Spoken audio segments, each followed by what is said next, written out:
Rangpur medical college হাসপাতালে দায়িত্ব অবহেলায় রোগীর মৃত্যুর অভিযোগ এনে ইন্টার্ন চিকিৎসকদের মারধর করার অভিযোগ উঠেছে রোগীর স্বজনদের বিরুদ্ধে। এই ঘটনায় আজ হাসপাতালের জরুরি বিভাগের সেবা 2 ঘন্টা বন্ধ রেখে বিক্ষোভ করেছে ইন্টার্ন চিকিৎসকরা। এতে করে চরম ভোগান্তিতে পড়েন চিকিৎসা নিতে আসা রোগী ও রোগীর স্বজনরা।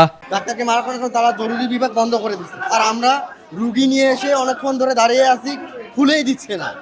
আমাদের জরুরি বিভাগে আমার হচ্ছে যে আমাদের রুগী খুব ইমার্জেন্সি ভর্তি করাতে হবে, কিন্তু আমরা পারতেছি না। ভাই 2-2.5 ঘন্টা থেকে এখানে আছি, প্রেগনেন্সির রুগী। হ্যাঁ, এখন আমরা তো সাধারণ মানুষ, মানে আমরা বলছিলাম যে সমস্যা হয়েছে আইনের গতিতে চলুক, ওটা এমার্জেন্সিটা আপনারা খোলা রাখেন, বাট একটা রুগী মারা গেছে, ওটা আইনের গতিতে চলুক।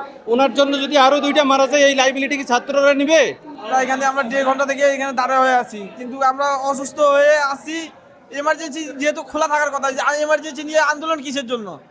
আন্দোলন করুক, বাইরে করুক, কিন্তু আমরা যে এমার্জেন্সি রুগীগুলো অনেকে স্ট্রোক করতেছে, যেমন আমার হাত ভেঙে গেছে, আমি অ্যাক্সিডেন্ট করে আসছি, কিন্তু আমি এখনো ভর্তি হতে পারতেছি না।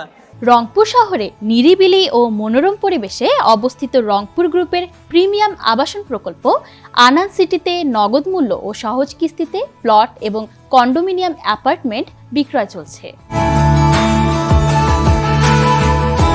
জানা গিয়েছে রংপুর নগরীর জুম্মাপাড়ার বাসিন্দা 62 বছর বয়সী নূরনাহার বেগমকে গুরুতর অসুস্থ অবস্থায় আজ ভোর 4টার দিকে হাসপাতালের সিসিইউতে ভর্তি করানো হয়। এরপর 15 মিনিট পরে সেখানে চিকিৎসাধীন অবস্থায় তিনি মারা যান। এ সময় নূরনাহার বেগমের পরিবারের সদস্যরা দায়িত্ব অবহেলার অভিযোগ এনে ইন্টার্ন চিকিৎসক নাইম হোসেনকে মারধর করে গুরুতর আহত করে। তো 3:35-এর দিকে ভর্তি হওয়ার পরে সেই পেশেন্ট যায় না কার্ডিওলজিতে, যে এন্ট্রি করছে হচ্ছে 4:05-এর দিকে, ভোর 4:05-এর দিকে।